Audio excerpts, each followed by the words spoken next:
Ready? How can you keep a young pirate engaged throughout the whole session when they lose concentration easily?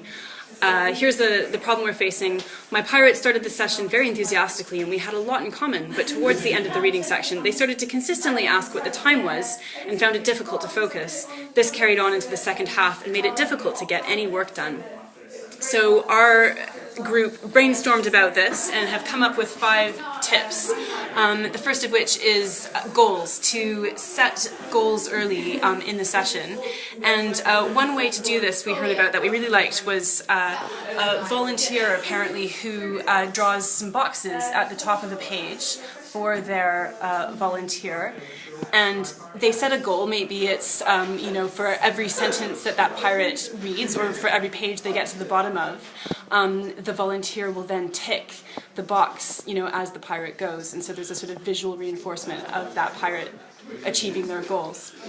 Another suggestion is to take breaks, to give your pirate a bit of a break, but particularly to pre-plan when you think those breaks might be, and to yourself keep an eye on the clock. And so it's a good idea to pre-plan your breaks.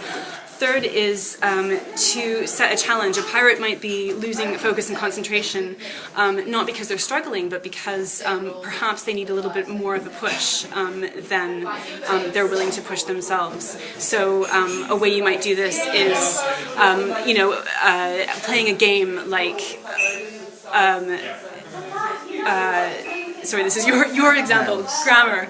Identifying what the grammar in a particular sentence or story is, like what word is this? Is it a noun or an adjective? To kind of break it up. Another suggestion is to keep your pirate engaged with their reading, is to ask questions as they go. A great resource for questions is in the literacy folder pack. And it's Redbeard the Reader's Questions for Good Pirate Readers. So have a look at those and have them at hand for when you're reading with your pirate, to keep them engaged. And finally, our last piece of advice is to do something different. If things are really kind of going awry and the pirate's really struggling to concentrate, to sort of break it up and do something quite different. An example might be if they're shy and really struggling rehearsing their piece, to get them to go outside and kind of shout their piece of writing to the world, and then come back in. Or whatever you can think of, but to be as creative as you can and perhaps work with your pirate to do something creatively to help them concentrate.